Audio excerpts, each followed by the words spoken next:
The House committee investigating the January 6th insurrection has accused Donald Trump of staging an attempted coup to overthrow the will of the American people by trying to overturn the 2020 election.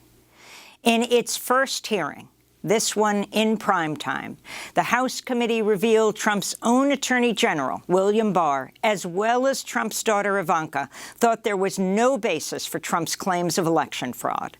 The committee also revealed multiple Republican lawmakers who backed Trump's attempted coup, including Representative Scott Perry of Pennsylvania, sought presidential pardons after the January 6th insurrection. New details also emerged about how two far-right groups, the Proud Boys and the Oath Keepers, led the insurrection at the Capitol, heeding a call from Trump for wild protests on January 6th. Today, we spend the hour airing excerpts from this historic hearing. This is how the hearing began. I'm Bennie Thompson, chairman of the January 6th 2021 committee. I was born, raised, and still live in Bolton, Mississippi, a town with a population of 521, which is midway between Jackson and Vicksburg, Mississippi, and the Mississippi River. I'm from a part of the country where people justify the actions of slavery, the Ku Klux Klan, and lynching.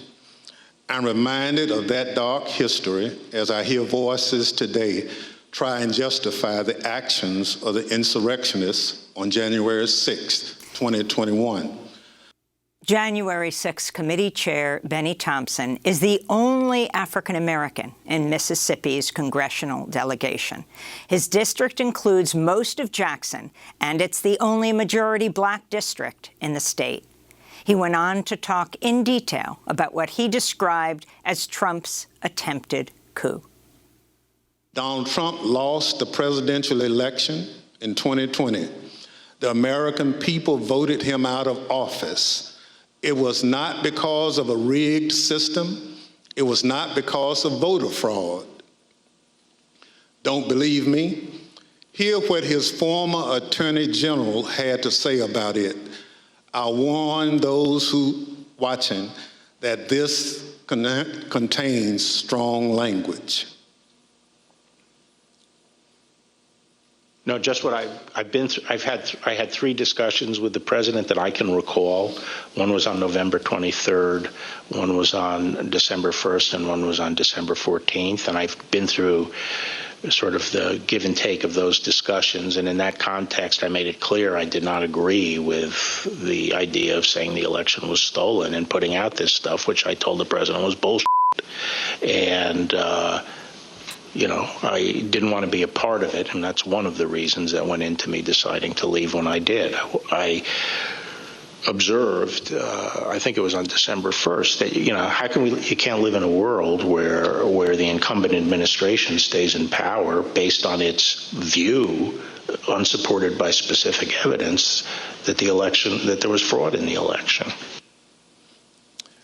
Bill Barr, on Election Day 2020, he was the Attorney General of the United States, the top law enforcement official in the country, telling the president exactly what he thought about claims of a stolen election. Donald Trump had his days in court to challenge the results. He was within his rights to seek those judgments. In the United States, law-abiding citizens have those tools for pursuing justice. He lost in the courts, just as he did at the ballot box. And in this country, that's the end of the line. But for Donald Trump, that was only the beginning of what became a sprawling, multi-step conspiracy aimed at overturning the presidential election, aimed at throwing out the votes of millions of Americans, your votes, your voice in our democracy, and replacing the will of the American people with his will to remain in power after his term ended. Donald Trump was at the center of this conspiracy, and ultimately, Donald Trump, the President of the United States, spurred a mob of domestic enemies of the Constitution to march down the Capitol and subvert American democracy.